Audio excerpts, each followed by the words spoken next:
Hello, friends. Hello, DTubers. So, today I am going to talk about something that's happening in the crypto field, in the cryptocurrency arena, and it's related with the regulation and all the changes and all the conversation that's happening surrounding cryptocurrency, Bitcoin, all the major coins, securities, ICO. So today is Wednesday, December 8th. This is the last month of this year. A crazy year indeed because of the COVID, and we already know that there is another variant of the COVID virus. Hopefully, it won't be as serious as the original virus were, and I guess we are probably more prepared, and we know how to protect ourselves. I hope. And I was in the morning, as always, look into different crypto news and updates. And I noticed that there's a live conference going on where crypto entrepreneurs, CEOs, are having conversation in front of the lawmakers in United States, and of course, United States being the one of the major player in the technology innovation. Um, the United States policies definitely matter because United States dollar is still the global reserve currency. Everybody in their head, if you are running a business, big business, you still denominate um, your profit loss in terms of United States dollar. So definitely, in one hand, we know cryptocurrency is an orthogonal, independent, Bitcoin especially, independent from the traditional financial market, which basically and that is the one of the main reason why Bitcoin is treated as an inflation hedge. I will show later, possibly, the money supply that has happened, and any money supply basically points towards the weakening of currencies.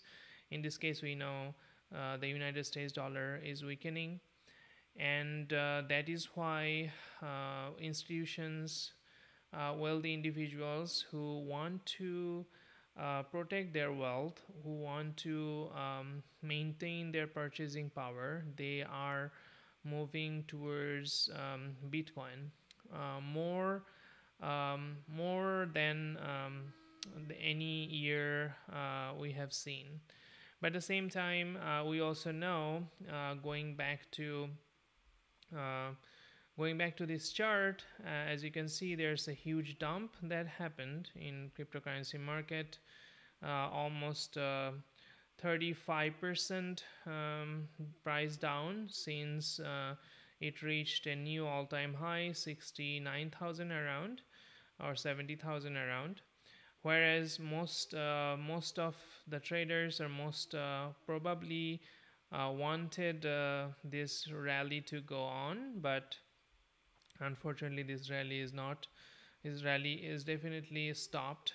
Some may argue, or most people think that it's basically a punishment towards the over leveraged traders. Typically, when everybody becomes very optimistic, then a lot of traders take these high risk leverages, and uh, basically you are borrowing something that you don't have, and eventually market punishes you for over leveraging. So this is the cascading effect, is one of the idea why it has crashed. Actually, if you are interested, I can recommend this video that I have watched, and so So it's actually by the Best Business Show. That's the Best Business Show run by Anthony Pompliano and his brothers. I think I recommend watching this show. One of the most credible show out there, I believe. And why did Bitcoin crash? So why did Bitcoin crash this weekend? So I think what I was talking about in terms of uh, the uh, the over leveraged trades being liquidated is more explained in that video. Now I will go back to um, to uh, to the part that I initially mentioned, that there is this conference going on. When I saw it, it was live, and I believe it's no longer live. And as you can see, crypto CEOs testify before lawmaker on digital assets. So there was various, for example, here there was another one person. There was various members from different organizations who has participated, um, uh, and I will not go through the entire uh, video here, but for example, I believe he talks about. You're welcome. The gentleman. The next person will talk about how he started his crypto journey. So let's take a look at it. From Texas, Mr. Sessions is now recognized for 5 minutes. Madam Chairman, thank you very much, and to the panel. We appreciate this opportunity to hear from you. I think it's very important for us to hear from you. You're not the inventors necessarily, but you're the people that are going to make this work. I am tremendously impressed that from what I see, a lot of ingenuity, a lot of entrepreneurial spirit, and lots of advice about the future, about where this can grow. So I will jump to this section where I was trying to find this part, I believe. Yes. For users in a way which is not always done in the traditional financial. Allows us the opportunity to these consumer bank question. One of the really innovative properties of cryptocurrency markets are 24/7 risk monitoring engines. We do not have. So what he mentions here, as we all know, I think this is for the first time, Bitcoin being the digital money of the digital world, which has been propelled by the innovation of internet, and the internet actually helps us having a 24/7 trading field where any transaction, not only just trading, any monetary transaction, if it's if it can be done through any blockchain, for example the Bitcoin blockchain, then there is no time restriction. For example, in the traditional finance, where because it's tied to specific institutions or organization, and then different organization and institutions operate in different regions with different time zones,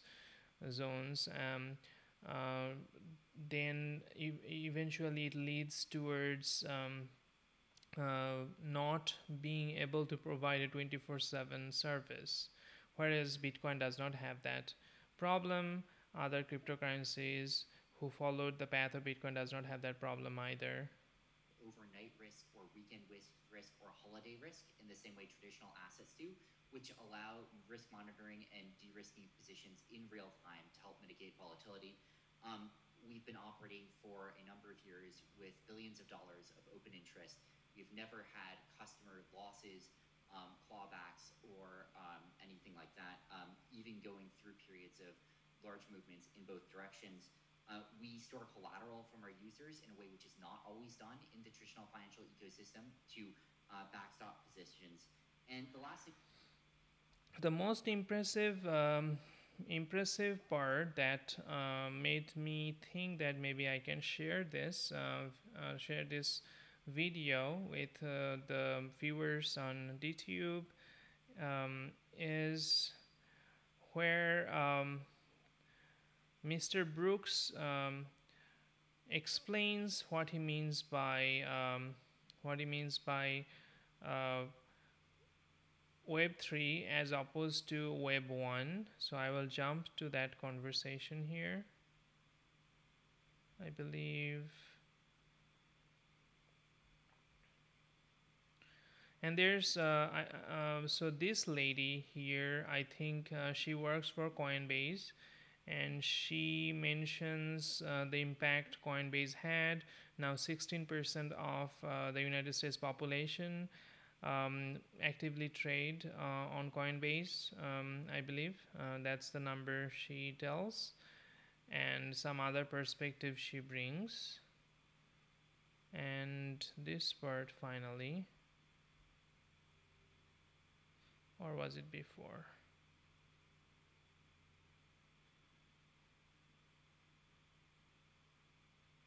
Yes, this portion.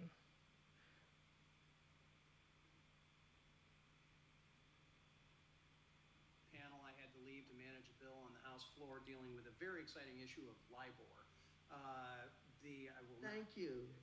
You're welcome. We're getting there, Madam Chair. But to my colleague from New York, I do want to point out that this isn't quite the same, but the same idea exists. Committee of Republicans released a CBDC, a central bank digital currency principles recently, and of those, we had said in this as one of those principles is we need to make sure that the private sector leads the way, but we need to ensure that the U.S. dollar remains the preeminent currency. And so that is a common goal, certainly, and we've been very aggressive in trying to lay that out. I've got a short amount of time. I'm going to try and go through as quickly as possible, and I'm going to peek around my colleague from West Virginia here, trying to get to Mr. Bankman-Fried real quickly. And again, I apologize. I'm not trying to replow ground that has already been. So this is not the part that I was looking for,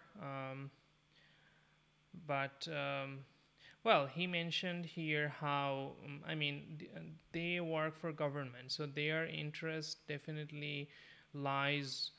They will definitely never want Bitcoin to be the dominant currency, and I think most governments are afraid of Bitcoin.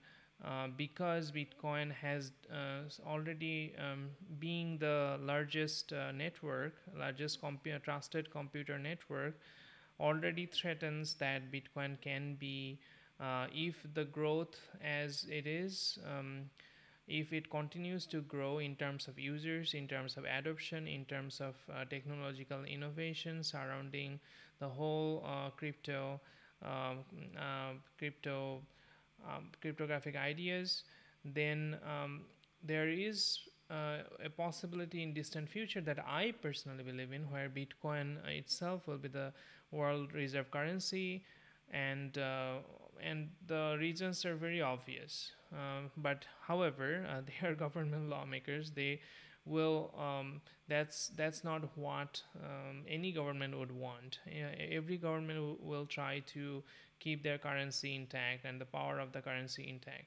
But the main problem, as we know, governments can be corrupt, so money can be corrupted. So basically all fiat currencies essentially get corrupted, and US dollar also, because the government has the power to print more money, eventually that will lead towards the weakening of the currency, and many can attribute that the boom and burst cycle that capitalism faces every decade, the long cycle or the short cycle. If you read the billionaire Ray Dalio's books, you will learn.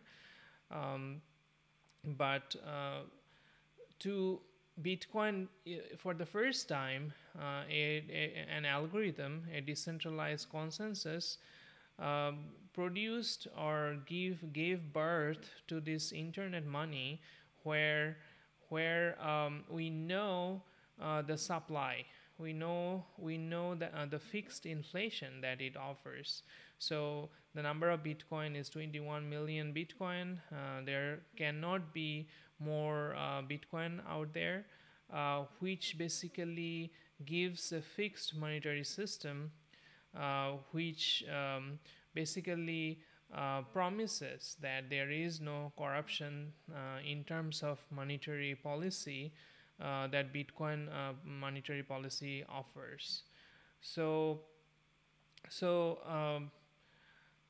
just I wanted to emphasize on it that the big difference of Bitcoin monetary policy, the economic policy that we have, is that it's not corruptible as long as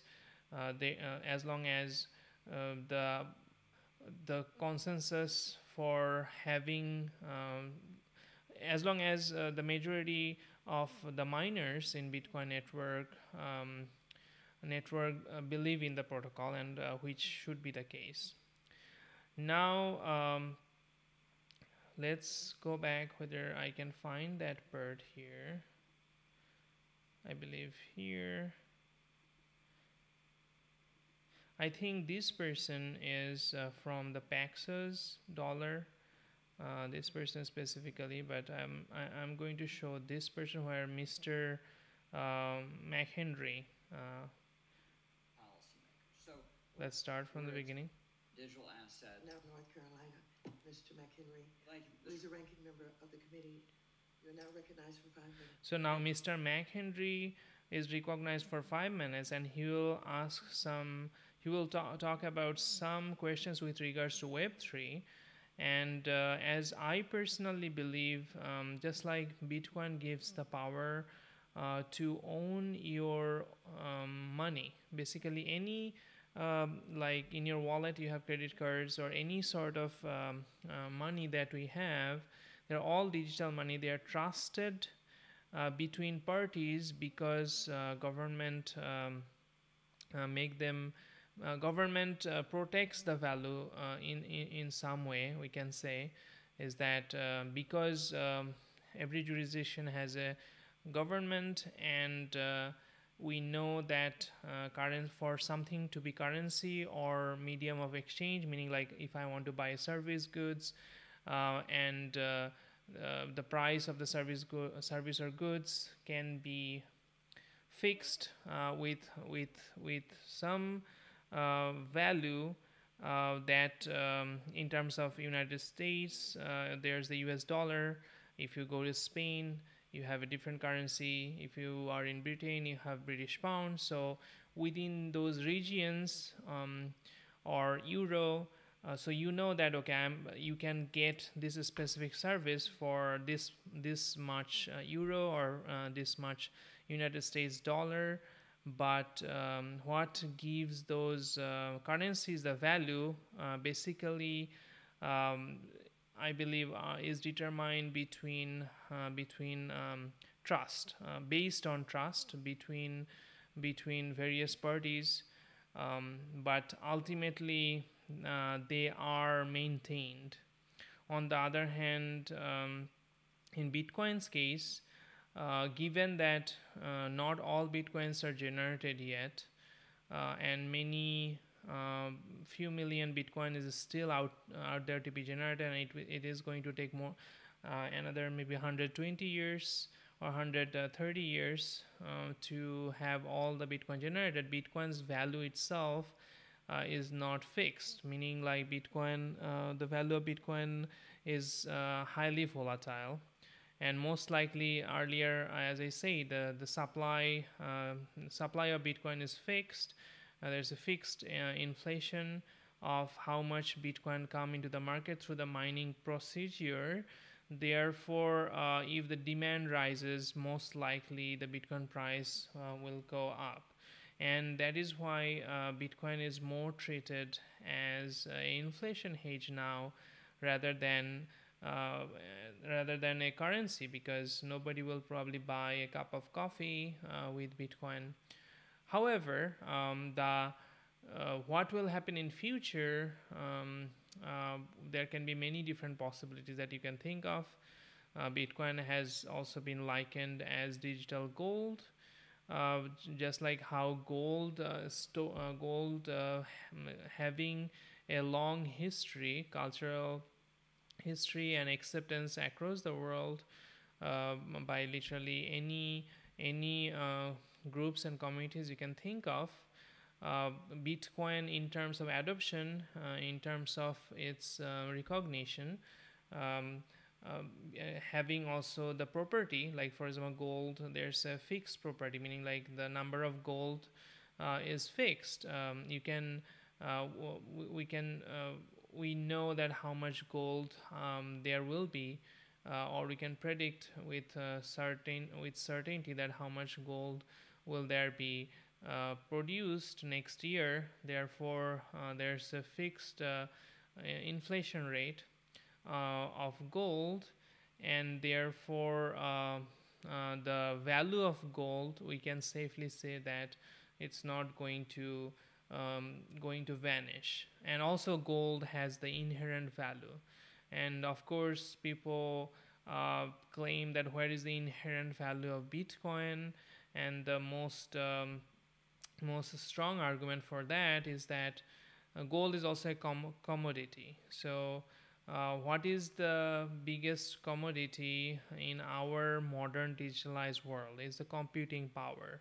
So computing power has value because the computation is happening to produce certain service.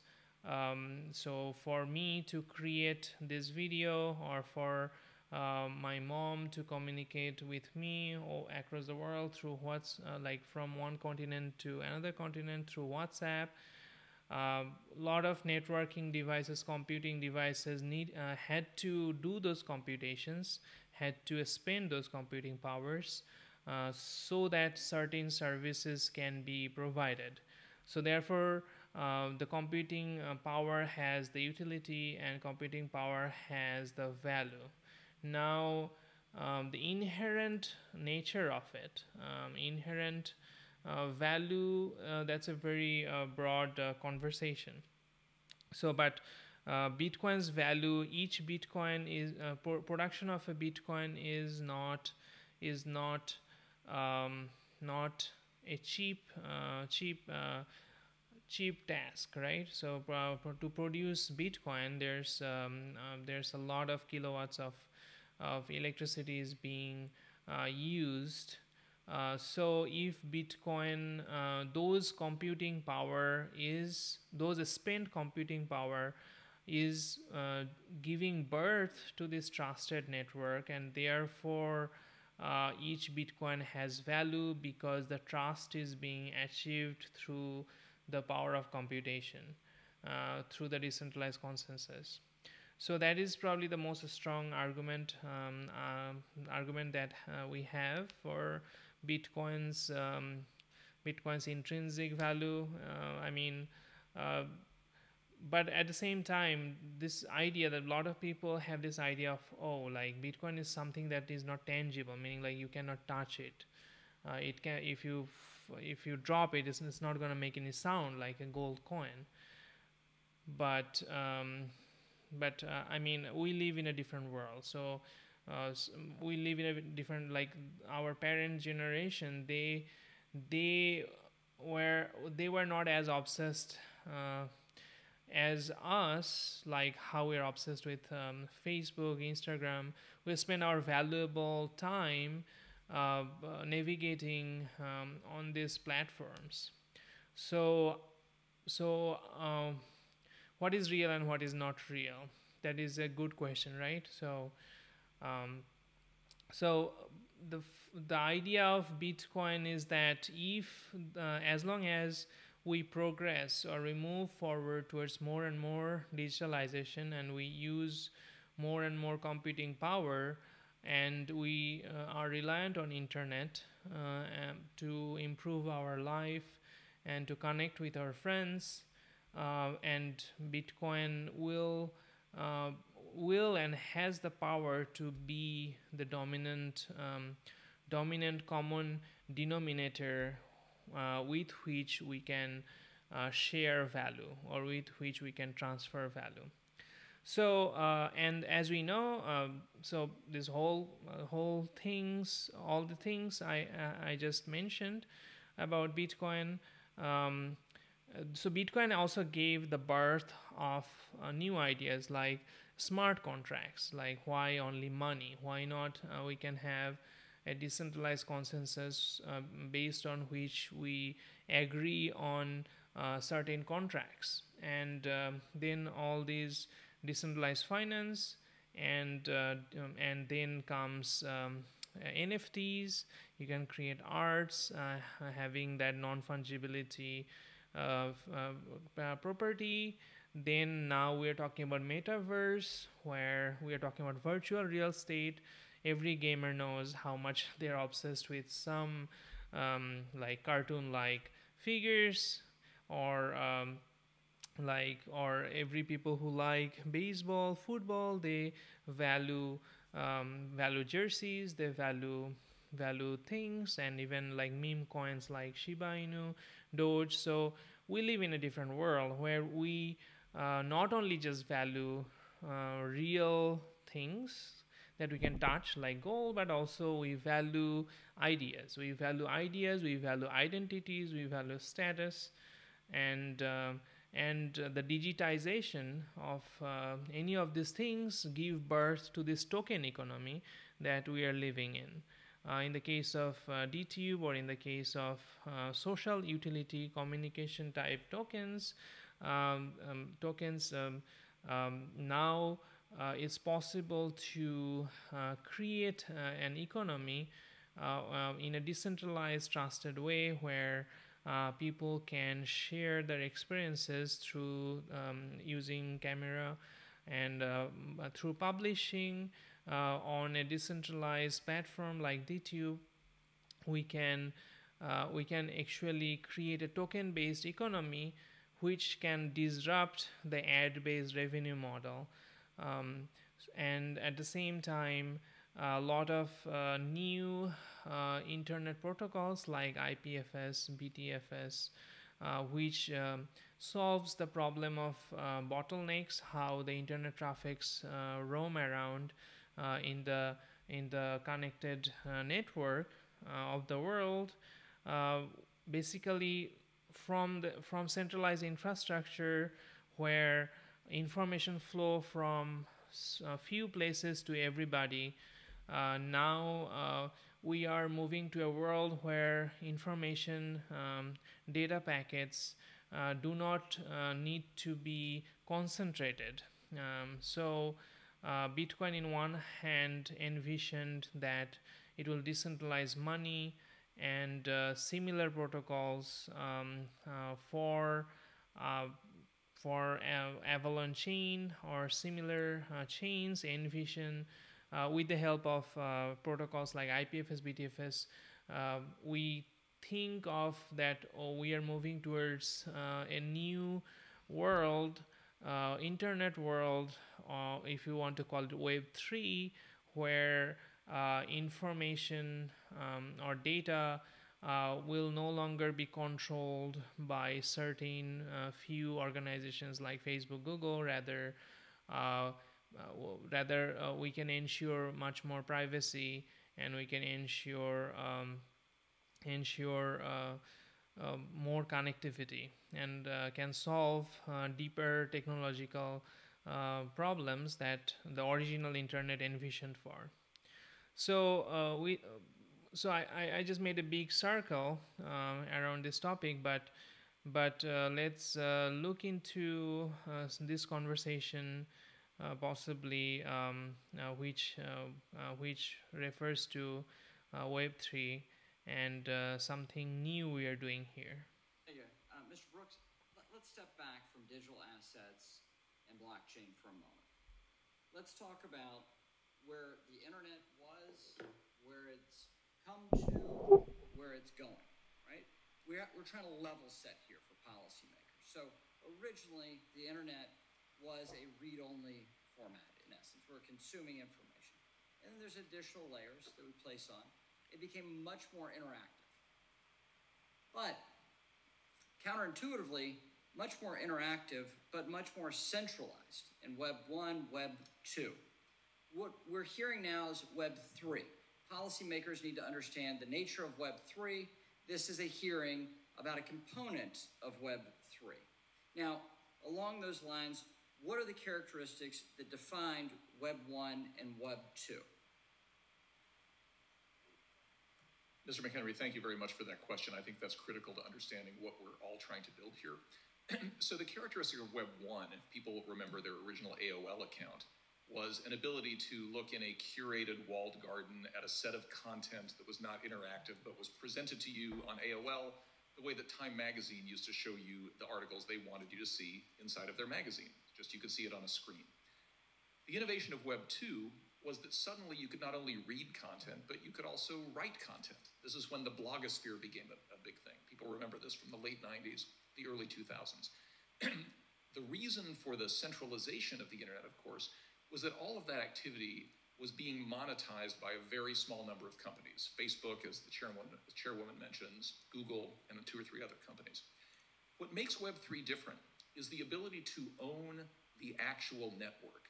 And that's what crypto assets themselves represent, is an ownership stake in an underlying network. So when you hear people talk about, for example, layer 1 tokens, what they mean is, this is your reward for providing the ledger maintenance services, the computing power to the network that on Web 1 and 2 was done by Google, right? So now people in my hometown of... So just to reiterate here, so here basically the question was that Web 1 and Web 2 has centralized many things, and we wanted better and better service, but the only way we could provide better and better service is by creating more and more centralization or centralized infrastructure. Now, how the Bitcoin and blockchain is changing that, right? So let's go back to that. Pueblo, Colorado can actually own the Ethereum network. And they can't own the internet.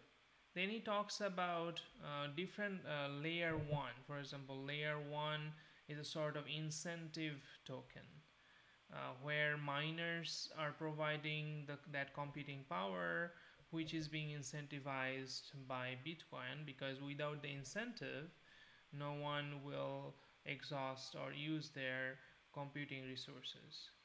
Internet, that's owned by Google and a few other companies. That's what the project of crypto is all about, is allowing people to directly own the networks that have native assets that are supporting it, and that's the nature of decentralization, where the token holders are the people who control the asset, not so Google. Token holders, for our language here on the Hill, those are digital assets, right? Which are the keys to open up the ledger for you to participate, right? So describe to us how those digital assets fit into this internet revolution, Web 3.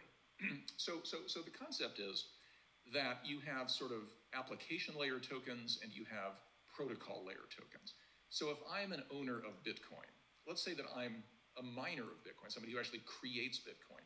The Bitcoin is the reward I receive for doing the work to keep the network operational, and that allows me to own a piece of the Bitcoin blockchain. Or take Ethereum, which is easier to understand. The Ether token represents an ownership stake in the network, but on top of that network are all kinds of apps that get built on the network, much like the apps on your phone depend on the underlying network existing that lets the phone operate.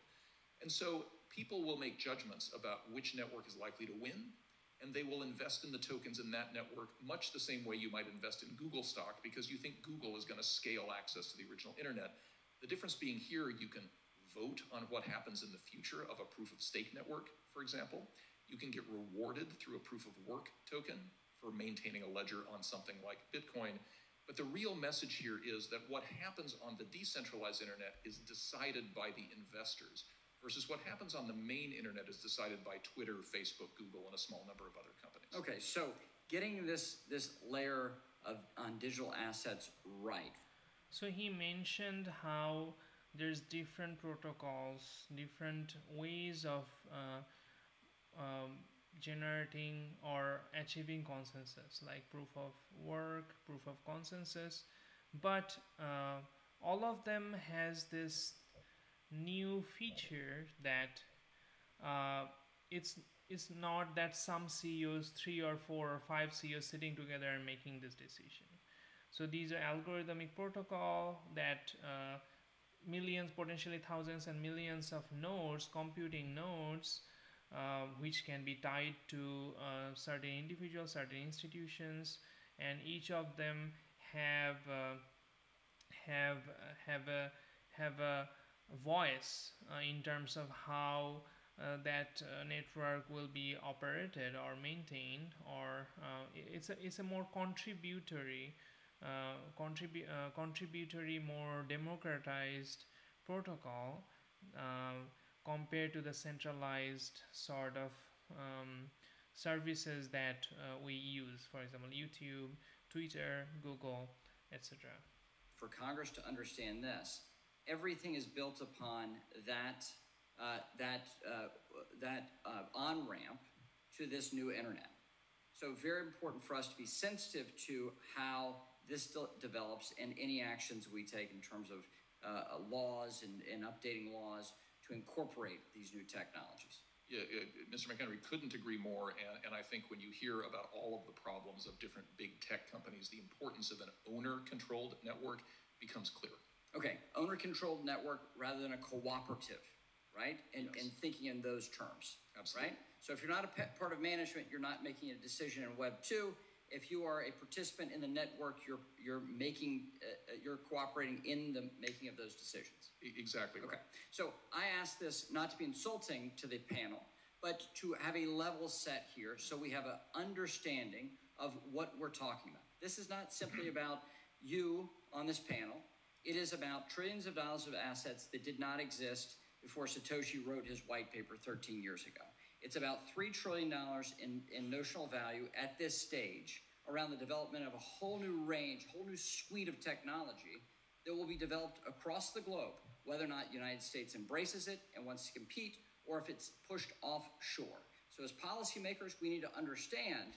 So he makes a very good point that I liked here, is that he understands that Bitcoin and cryptocurrency does not depend on any certain jurisdiction. So that's why he used the word that if United States or certain jurisdiction or region makes it stricter, these innovation will not stop. Rather, it will be pushed, and maybe it will be slow, but somewhere else it will emerge, because the idea is strong and it should continue because the goal is to improve. What we're talking about here. This is a small panel, important as you may be, a small panel about the discussion about Web 3. And so with that. So this is the discussion of Web 3, a new kind of world where things are not the same as, or things are not as centralized as currently it is. Madam Chair, thank you for having this hearing, and I hope that we can have more understanding by policymakers about these important concepts. Thank you, Mr. Brooks. Thank you. So here I will basically stop my conversation, but I really like that now more and more serious people in government and large institutions, we are now having real conversation. Policies should be for encouraging entrepreneurs, technologists to build technology, to create services which ultimately improve the problems that we created, or find solutions to many new problems of our generation. It can be the AI, more and more lack of jobs, and how we can propagate more knowledge across the world, accessibility, participation in the world economy. So a lot of these things depend on definitely government level policies where they make common sense laws.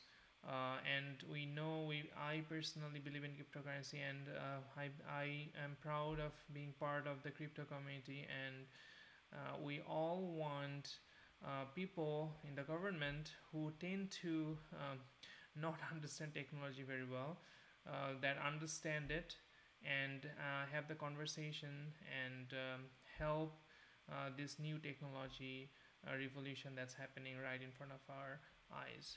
Thank you very much.